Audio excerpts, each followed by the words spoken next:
Welcome to the Movie Scouts 007 Euro Truck Simulator 2 playthrough. This is going to show you how to be a keyboard warrior on Euro Truck Simulator 2. I follow a great number of YouTubers who play this particular game, but they tend to do it with a high-end PC and using a steering wheel. Obviously, that's absolutely the most ideal way of playing this game. But as I am not in my home country for a year, I'm from the UK, but I'm living in New Zealand for 12 months.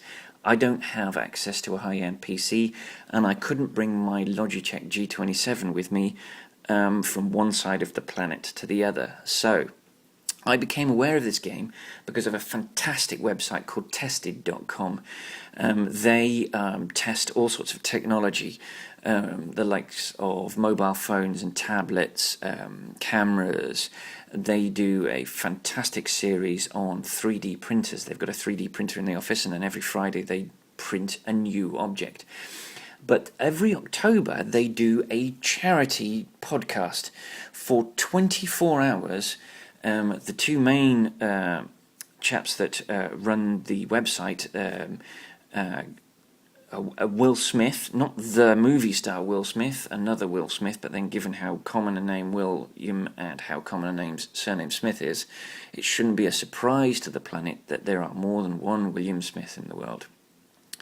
This very definitely not the Will Smith you're thinking of, but a lovely chap nonetheless. Will Smith and his colleague Norman Chan, they are joined for 24 hours by their friend Gary Whitta, who's a Hollywood screenwriter. He's written the likes of The Book of Eli and After Earth, and also used to be the editor-in-chief of both the UK and then the US PC Gamers. The three of those chaps sit down for 24 hours, and they're joined over the course of 24 hours by guests, and they do it for charity. This year they did it for a fantastic children's charity called Child's Play that provide clean, brand new toys to children who can't play with shared toys because of their immune system, or their body is susceptible to illnesses or diseases or infections from other children, and so they need clean toys that they can play with that don't then end up hurting them. They also raised money for Doctors Without Borders and also the Electronic Frontier Foundation, who fight things like patent trolls and really nasty government regulations that governments are trying to slip in. In the US, they were fighting one called SOPA. They also fight on behalf of YouTubers who are being attacked by game makers who don't understand what fair use really means. During their podcast, they played Euro Truck Simulator 2 with the Oculus Rift, which is a fantastic virtual reality headset that gives you a spherical view of the game world. It literally puts you right in the game world. They played it to two mixed results, but it was amazing to watch, and it really exposed me to this game. It's a fantastic game. I was disappointed that I might not be able to play it for 6 months, because obviously I'm on a laptop, not with a gaming PC. But they have a demo on Steam, and I thought no harm, no foul in trying it. I downloaded the demo. The demo worked perfectly fine. So I got my my debit card out, and I bought the bundle that comes with not just the basic game, but also the expansion pack that's called Going East. So I'm going to be playing a mostly vanilla version of the game. There are a couple of additions. The Going East package adds 13 Eastern European cities from Poland, the Czech Republic, Slovakia, and Hungary. I'm also playing with ProMods. ProMods are a group of modders that have created the Scandinavian portion of the map. 30 cities from Sweden, Norway, Denmark, and Finland. And this mod is so good you wouldn't know that it wasn't made by SCS themselves. It's fantastically stable. It survived all of the patches that SCS have put into the game, and they regularly update it. My understanding is that ProMods are going to be adding more cities and more countries to the map. There are some glaring additions. There's very little of France. There is nothing of Spain and Portugal. Ireland is a huge chunk to the left of Great Britain that's got nothing on it. And also there are only three cities at the very top of Italy. There's no Russia, which would, given the number of dashcam videos on YouTube, is a glaring omission. We've also got some interior mods for the Volvo FH16. There are plenty of gamers out there who play this on YouTube, and they've all got their preferences. I see a lot of Scania guys out there. I prefer the Volvo. Now, I've tried all of the vehicles, and I'm not convinced there's a great deal of difference between any of them in terms of performance. Some of the vehicles don't have the higher end engines. Some of them there are restrictions on the axles that you can have, but for the most part there's very little difference in terms of performance. The differences are almost entirely aesthetic. It's what you prefer to look at. Now, I think the Volvo is the prettiest to look at of all of them, particularly the FH16. Others will disagree, but that's just my personal preference. But my biggest reason for picking Volvo is that I prefer the interior cab design of the FH16. I think it's the prettiest to look at, and that's why I prefer it. That said, the standard version of the Volvo has this light tan design which reflects when you are inside it at night. It's just a little bit too bright and distracting at night, and I prefer the dark black interior which this mod provides. The final mod I'm adding adds something which I think is absolutely essential. Now, these are the lorries that come with the game as standard. You'll see there's a DAF, there's two Ivecos, there's a MAN, there is two Renaults, there's a Scania, and there are two Volvos. Those truck companies have all licensed SCS to use their logos and truck designs within the game. For some reason, Mercedes have yet to agree, so you're stuck with a manufacturer called Majestic and a logo that resembles the old Netscape Navigator logo, as far as I can tell. So I've downloaded a mod called Mercedes Actros 2009 Real Logo. What that does is it adds the real logo and the real name and the word Actros instead of across to the game. So that is my preference. So we're going to create this trucking company and this trucker called Moviescouse 007. We're going to use keyboard and we're going to use simple automatic. It's impossible to play this game with gearbox and a keyboard. I want to have fun, and I can have fun just dictating stop and go and left and right. I don't. The other intricacies of the game I will embrace when I'm home in the UK and I've got my steering wheel and my gearbox and pedals. Another a bone of contention I have with a lot of YouTube is that they claim that you have to be in this area as your starting town. I think personally that's complete nonsense. I think it's largely irrelevant where you start, because the best way from my point of view of playing this game is to go from city to city, and you do that by picking a job up at the city you've arrived in with the last one, rendering fuss over where you start irrelevant. I was born in Liverpool. I don't have a Liverpool accent because we moved around, but I am from Liverpool, and for sentimental reasons and I'm going to pick Liverpool, and that's as good a reason as any to pick that as my hometown. I'm going to allow the game to walk me through the tutorial. I don't need to have played hours of this game. I'm pretty sure I know the ins and outs of it.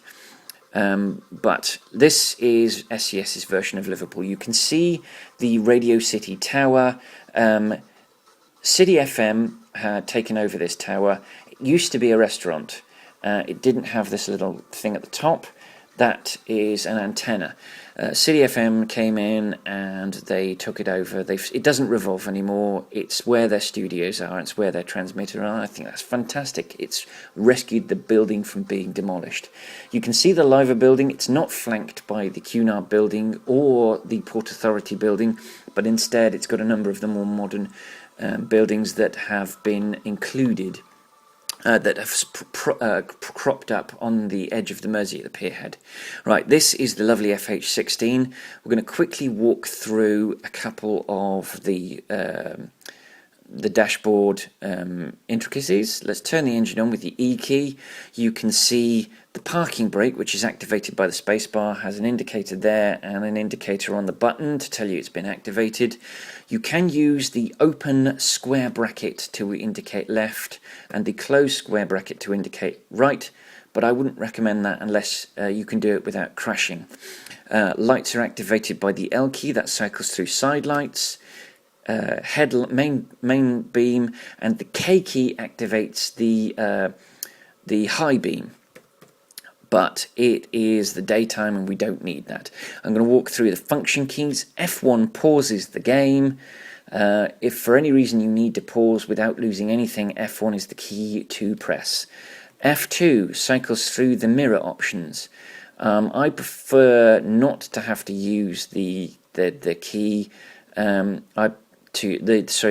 trackpad to look around for the mirror when you can just stick that mirror up. I have to look up to it anyway without moving the controls, so it doesn't seem like a cheat to have it up there. I don't want both of the mirrors up there. That seems like a cheat. F3 brings up the GPS. You can have a full TomTom-esque GPS, or you can have the bare bones screen. That's what I prefer. It gives you all the information you need without any peripheral nonsense getting in the way. F4 activates the light panel. You can click on the extra lights from this panel. You don't need to. The only one you really need to use it for is the beacon. When you have updated you own your own truck and updated it a little bit, you can add a flashing yellow beacon when you've got large wide loads. Also, you can attach bars to the front and top of your cab, and that gives you access. This gives you access to switch on those. You can also change your dashboard backlight from there. F5 cycles through the magnification of the map on GPS. For my preferences are the ultimate magnification for city driving and the second highest magnification for for outside city driving. F6 gives you access to your delivery details. That includes things like how much you're going to earn. This gives you your bank balance, what you're delivering, 20 tons of peas, where you're going. We're going to Manchester. When you're expected, anytime between quarter to 10 on Monday and 26 minutes past 4. What you're going to earn. That's in euros. We're going to change that in a second to pounds because I'm based in Britain. It's easier for my brain to wrap its head around pounds and euros. We've got 6.25 hours remaining, and we should easily make that before we have to sleep, which is in 10 hours and 50 minutes. F7 gives us our damage panel. It shows us how much damage the cab and the truck has received. That damage received affects how much you earn, especially if the trailer has been damaged. And F8 gives us access to our short messages. You will receive short messages throughout the game. So we should be able to go to Manchester in an hour and 20 minutes, which is a lot sooner than the 6.25 hours that we've got. The other things I want to show you are, if we escape to the main menu, I'm going to go into the options. I'm going to cycle a couple of things off. I don't want the music for the purpose of this walkthrough, because it means I can't have the volume very high, which means you can't hear the lovely throaty roar of this fantastic, sexy Volvo engine. I'm going to change from miles to kilometers. The beginning of my career, I'm going to be traveling in the UK, and everything is done in miles an hour. The distances are done in miles, and the speeds are done in miles an hour. But we've got a simple conversion for knowing how fast we can go. And also, I want to do this in GBP. Euros covers most of mainland Europe. You can have it in, I think that is Czech. The Czech currency, the Swiss currency, I think it's Swiss francs, and Polish currency. Those three countries are not part of the European Single Monetary Unit, as is the British pound. We are going to select the British pound. There are another of options we can change. We can change our gear transmission type.